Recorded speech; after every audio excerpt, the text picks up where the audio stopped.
विफाकी वजीर आबी वसाइल फैसल वाउडा ने कहा है कि किसी का बाप भी PTI हुकूमत नहीं गिरा सकता। इमरान खान वादे पूरे करेंगे, दीगर की सियासत दफन हो जाएगी। मोहम्मद डैम हर हाल में बनेगा, कोई उसे नहीं रोक सकता। पानी का वजीर जरूर हूँ, लेकिन 18वीं तरमीम के बाद पानी पहुँचाना सूबाई हुकूमत का मामला है। पाकिस्तान क्या दुनिया के जितने दुश्मन ममालिक हैं और उनके साथ जो लोग मिलकर इसको साजिश कर रहे हैं डैम के खिलाफ, मोहम्मद डैम बनेगा भी, शुरू भी होगा और ख़त्म भी होगा इंशाअल्लाह।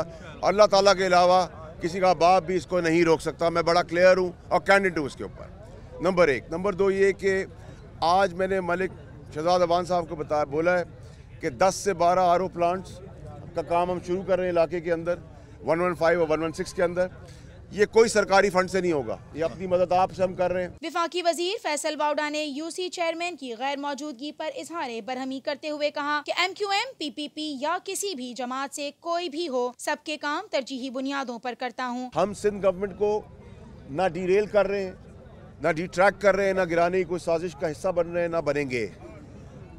उनको वोट्स के जरिए वो आए हैं, उस वोट का हम एहतराम करते हैं और उस एहतराम के तहत हम चाहते हैं कि हमारे लोगों का, इलाके के लोगों का काम फौरन हल हो, जैसे वो अपने इलाके के लोगों का कर रहे हैं। और मैं उम्मीद करता हूं कि मेरे इस अच्छे जेस्चर को अच्छे जेस्चर की तरह लिया जाएगा, क्योंकि मैं गुजारिश करूंगा, रिक्वेस्ट करूंगा, मिन्नत करूंगा, रिमाइंडर्स दूंगा, गले लगाऊंगा, वफाक से मदद भी करूंगा जो बनती है, वो भी, उससे बाहर भी।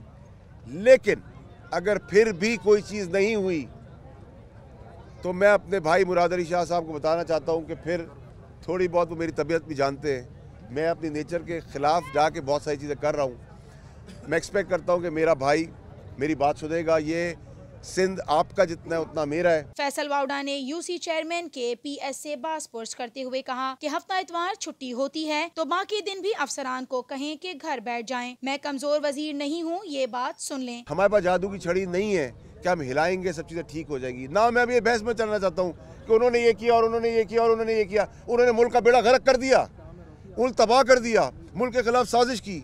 अगर इस मुल्क में रोटी, कपड़ा, मकान, हस्पताल, सड़कें, स्कूल, सीवरेज लाइन, सब चीज़ें ठीक हो जाएंगी जो इमरान खान साहब की क़यादत में इंशाल्लाह होंगी, तो बाकी सियासतदानों की सियासत तो कब्र में दफन हो जाएगी। आप लोग समझें, जब आप मुल्क को तबाही के रास्ते में ले जाते हैं तभी इन लोगों की सियासत चमकती है। हमें ये बताया जाए कि जितने महीने गुजरे हैं, वज़ीर आज़म का कोई स्कैंडल आया, किसी वज़ीर का कोई स्कैंडल आया, किसी ने अपने भाई भतीजे को कुछ दे दिया, किसी ने कोई नौकरी दे दी।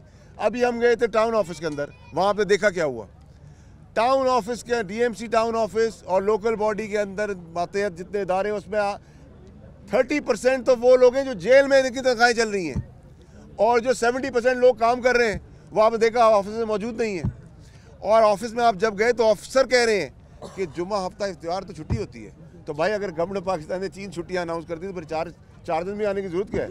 4 दिन भी घर जाके बैठ जाओ फिर। उन्होंने कहा कि वाहिद वजीर हूँ जो काम के मामले पर सिंध हुकूमत से बेहतर मामलात बन रहे हैं। बहुत सारे नहीं तो कुछ काम हो ही रहे हैं। उन्होंने कहा कि अरबों रुपए के टेलीमीटर्स तबाह कर दिए गए, 4 सूबों में टेलीमीटर्स लगा कर देंगे। सिंध की 58% चोरी हो रही है पानी की सिंध के अंदर, और वो माफियाज कर रहे हैं चोरी, और उसमें बहुत सारे लोग सरकारी वजीर हैं और सरकारी मुलाजिम हैं और सरकारी पोजीशंस पर हैं। उस सब का डाटा भी मैंने इकट्ठा कर लिया है। लेकिन जो पानी का मसला चल रहा है, जो सिंध को कम पानी की शिकायत है CM सिंध की तरफ से, उसमें ज़रूर पिछली हुकूमत ने एक वर्बल ऑर्डर के तहत, जो मैंने पहले भी बताया था, टेलीमीटर्स बंद कर दिए थे और अरबों रुपए के टेलीमीटर्स तबाह कर दिए, और उसमें कंसेंसस गवर्नमेंट्स का नहीं हो रहा था। वो मेरी वजारत के बाद मैं अल्लाह का शुक्र अदा करता हूँ कि CM सिंध समेत बाकी सारे CMs मान गए हैं कि मैं टेलीमीटर्स उनको लगा के दूंगा। जो जिसमें कंसेंसस नहीं हो रहा था, ख़ास तौर पे मुराद अली शाह साहब को शुक्रिया अदा करता हूँ उसके अंदर, कि दूसरी मीटिंग में उन्होंने कहा कि हम आपको किसी काम से नहीं रोक रहे। तजावुजात के खिलाफ ऑपरेशन में जायज चीजें भी गिराई जा रही हैं। इंक्रोचमेंट गिराने का ऑर्डर सुप्रीम कोर्ट ने दिया है कराची के अंदर। इल्ज़ाम पे तहरीक इंसाफ पे लग रहा है, क्यों? हमारा कोई वास्ता नहीं है, वो सुप्रीम कोर्ट का ऑर्डर है। और ये मैं ज़रूर खुलेआम कहना चाहता हूँ कि हमारे वोटर के सबसे ज़्यादा गिराए जा रहे हैं, और उसमें कुछ चीज़ें जायज़ जो है, उनकी जायज़ चीज़ें भी गिराई जा रही हैं। मैं कहता हूँ क्रॉस द बोर्ड करें, उसमें ना देखें कि तहरीक इंसाफ का कौन है, पीपल्स पार्टी का कौन है, MKM का कौन है, और नून का कौन है या काफ का कौन है। जब एक हुक्म मिला है सुप्रीम कोर्ट से, तो इस हुक्म की जो आप पैरवी कर रहे हैं या उसको इम्प्लीमेंट करने जा रहे हैं, तो उसकी इम्प्लीमेंटेशन के अंदर न्यूट्रल काम करें,